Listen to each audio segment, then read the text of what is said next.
Kaya sabi ng Bible, remember now in the day that your Creator in the days of you. So para mabalansi yan, maglingkod ka sa Diyos, unahin mo siya.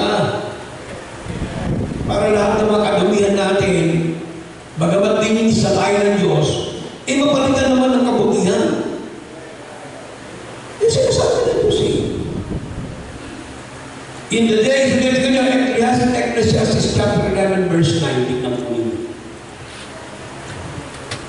Kaya kung wala na tayong ipagmamahal sa Panginoon, hindi ang maglingkod sa Kanya. Lahat ng kayamanan, lahat ng diploma, lahat ng karangalan, wala yan. Yan ang tinatawag sa akin ng Bible, vexation of spirit.